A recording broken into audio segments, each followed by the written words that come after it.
Hello दोस्तों, मेरा नाम है अरुण और आप सुन रहे हैं डरावनी कहानियाँ।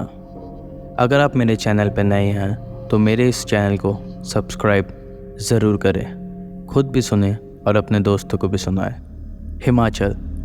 हिमाचल प्रदेश के शांत और सुरम्य पहाड़ों में, जहाँ हवा चीड़ के खुशबू से सरोवर है और चोटियाँ आसमान की ओर खड़ी हैं, वहाँ ग्रामीणों के बीच एक कहानी फुसफुसाती है। प्राचीन आत्मा और बेचैन आत्मा की एक कहानी जो धुंध को सताती है। ढकी हुई घाटियाँ और एकांत बस्तियाँ। हमारी कहानी अनन्या पर केंद्रित है, जो एक युवा महिला है जो शिमला के हलचल भले शहर में वर्षों तक रहने के बाद पहाड़ियों में बसे अपने पैट्रिक गांव लौट आई थी। वह हमेशा अपने पूर्वजों की भूमि से गहरा जुड़ाव महसूस करती थी। यहाँ के शांत और सुंदर वातावरण से वो आकर्षित होती थी। एक सर्द ऋतु की शाम, जब पत्तों का रंग उर्ग हो गया और हवा में सर्दी की ठंडक घुलने लगी, अनन्या को अपने दादी से एक पत्र मिला जिसमें कि उसे तुरंत घर आने का आग्रह किया गया था। अपने दादी के शब्दों में वो इमरजेंसी को महसूस करते हुए अनन्या ने अपना बैग पैक किया और पहाड़ी इलाके के बीच स्थित अपने गांव की ओर वापस यात्रा पर निकल गई। ड्राइव लंबी और घुमावदार थी। जैसे जैसे वह पहाड़ों में ऊपर चढ़ती गई, सड़कें संकरीय खड़ी चट्टानों से टकराती गई। जंगल की ढलानों पर लंबी चढ़ाई चढ़ते हुए अनन्या की कार एक मोड़ पर घूमी और एक ऐसा दृश्य सामने आया जिसने उसका खून ठंडा कर दिया। सड़क के बीच एक आकृति खड़ी थी। वह आकृति एक महिला की थी, जो पहाड़ी हवा में लहराते हुए सफ़ेद साड़ी में लिपटी हुई थी। उसके काले बाल पीले चेहरे के चारों ओर लटक रहे थे और उसकी आंखें एक अलौकिक रोशनी से चमक रही थी, जो घने अंधेरे को भेद रही थी। अनन्या का दिल तेजी से धड़क रहा था और उसने अचानक ब्रेक लगा दिया, जिससे उसकी कार उस प्रेत से कुछ ही फीट दूरी पर अचानक रुक गई। अनन्या के सीने में डर बैठ गया। जब वह महिला को घूर रही थी, उसे यकीन नहीं हो रहा था कि वह कोई भूत देख रही है या परछाइयों का छल। उसके चारों ओर की हवा एक अनकही दुख से बोझिल महसूस हो रही थी। हानि की भावना जो उसके सामने खड़ी आकृति से निकलती हुई प्रतीत हो रही थी। साहस जुटाते हुए अनन्या सावधानी से अपने कार से बाहर निकली और महिला के पास पहुंची। क्या आप खो गई हैं? क्या मैं आपकी मदद कर सकती हूं? उसने पूछा। शांत रहने की कोशिश करने के बावजूद उसकी आवाज़ थोड़ी काँप रही थी। महिला के होंठ एक निर्फुसफुसाहट के साथ फूटे। उसकी आवाज़ अनन्या के दिमाग में गूंज रही थी।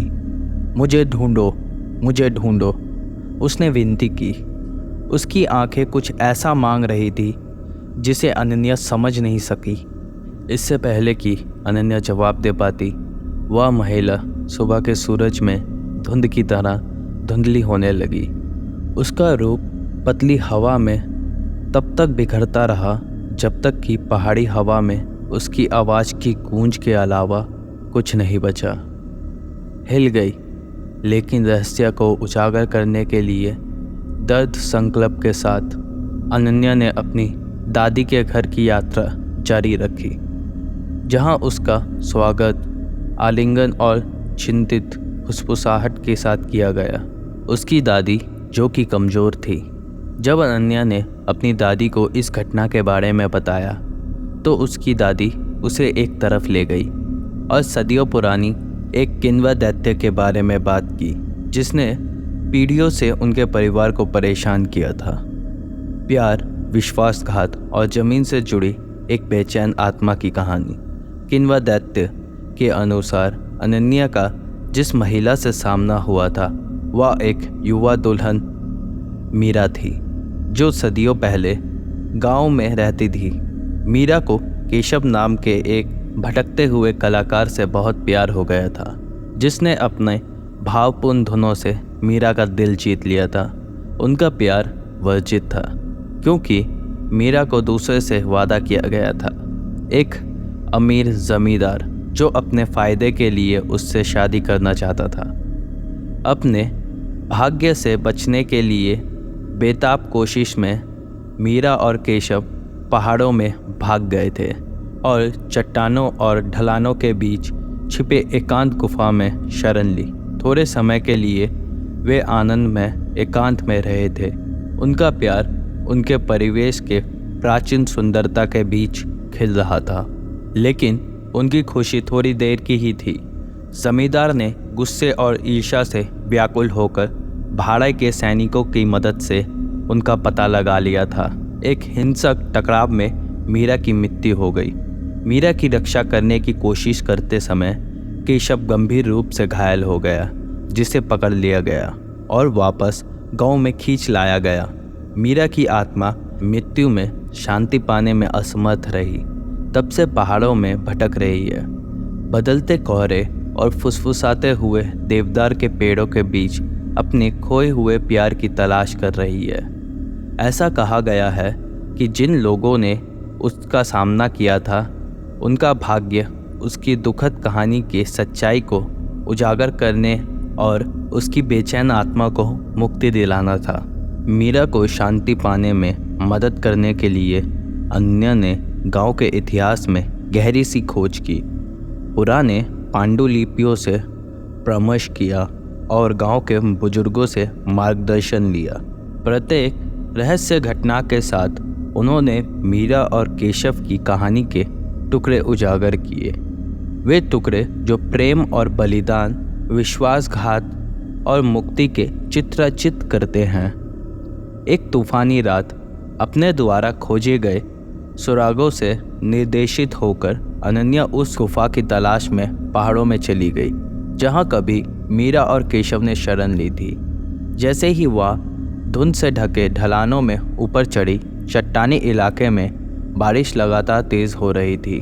उसका दिल घबराहट और दृढ़ संकल्प के मिश्रण से धड़क रहा था। अन्यथा अनंत काल के खोज के बाद अनन्या को प्राचीन शिलाखंडों के समूह के बीच एक छिपी हुई गुफा मिल गई। अंदर हवा नम धरती की गंध और सदियों पुरानी गूंज से भरी थी। टिमटिमाती मोमबत्तियां दीवारों को रोशन कर रही थी, जहां कच्चे चित्रों में मीरा और केशव के खुशी के दृश्य चित्रित थे। जैसे ही अनन्या गुफा के गंभीर आलिंगन में खड़ी हुई, उसे छाया में एक उपस्थिति की हलचल महसूस हुई। कृत्य घाटा की फुसफुसाहट, मुक्ति की सांस और वहाँ टिमटिमाती मोमबत्ती के रोशनी के बीच मीरा का अलौकिक रूप उसके सामने साकार हो गया। उसकी आंखों में लालसा और कृत्यघाता के आंसू छलक रहे थे। तुमने मुझे ढूंढ लिया, मीरा फुसफुसाती। उसकी आवाज़ में हवा का एक हल्का झोंका था, जिसने अनन्या के आत्मा को छू लिया। धन्यवाद। अंतिम रुकी हुई नज़र के साथ मीरा की आत्मा अंधेरे में विलीन हो गई। उसकी उपस्थिति पहाड़ी हवा के साथ उड़ते धुएं के गुच्छे की तरह लुप्त हो गई। अनन्या गुफा से बाहर निकली।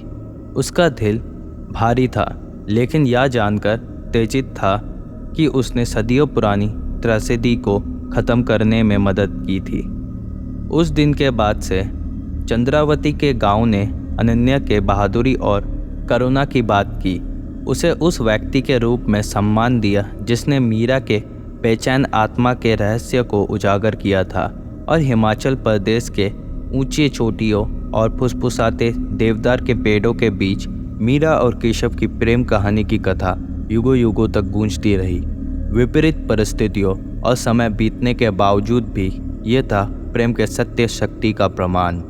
उम्मीद है दोस्तों आप लोगों को ये कहानी पसंद आई होगी। अगर आप लोगों को ये कहानी पसंद आई है तो इस वीडियो को लाइक, शेयर और चैनल को सब्सक्राइब ज़रूर करें। हम आपसे मिलते हैं अगली बार एक और नई कहानी के साथ। धन्यवाद।